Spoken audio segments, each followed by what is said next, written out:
So this is how we keep our chickens warm. I fill that 1 gallon bottle full of hot water. I got a little house for them here that they sleep in. And if you can see down here, I put hand warmers in there for them they can stand on at night.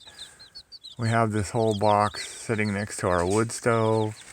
There's a little tiny lantern in it. That stays on, and I keep the lid of the box closed. I close this box up all night, all the time. And then that lantern is their light. And then at night I turn it off so that they get into a normal day-night mode. So basically, I'll keep it on until we go to bed so that they're not up pecking on this box all night, keeping us awake. But they're happy. And you can fill that up with the hottest water you can get out of your tap, and they'll just stand next to it if they need to get warm. And usually when you close the lid, it keeps the whole box warm inside. And as you can see, these guys are 4 or 5 days old now. They're just starting to get their wings. These are Rhode Island Reds. We already lost one of them. He was sick from the store. He came home and he could barely stand. His eyes were closed. Couldn't drink or eat, and he didn't make it through the night. So we always buy a couple extras, figuring we're going to lose one during the raising stage, and probably one from a cat or an owl or a hawk. So we always get a couple extra. So anyway, that's our setup, and this gallon of water will stay warm with the lid closed for about 5 hours. In the beginning, you have to do it about every 3 or 4 hours, but then after they're 5 days old, you can do it about every 5 or 6 hours.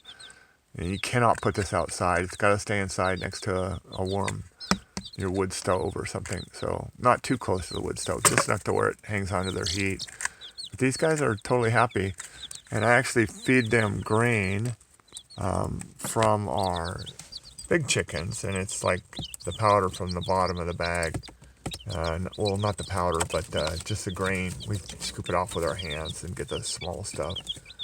And I put a little bit of, I've changed that water like 10 times, a little bit of the probiotics in their water. And then we have some chick grit, which is really tiny grit for chickens, because they need that if they're eating whole grain. And we found that this works a lot better, feeding them the whole grain versus the chicken grain, the baby chick grain. The baby chick grain, especially the medicated stuff, just gives them pasty butt. And then you're soaking their butts in warm water trying to get it off, and it takes like 15 minutes. And multiply that times 10 chickens or 7 chickens, and it's a lot of work. So just change that bottle probably 4 or 5 times a day. Keep the lid closed on the box. I put another little box in here that they can go into and huddle together. And I put the water close to the front door so the heat goes in there.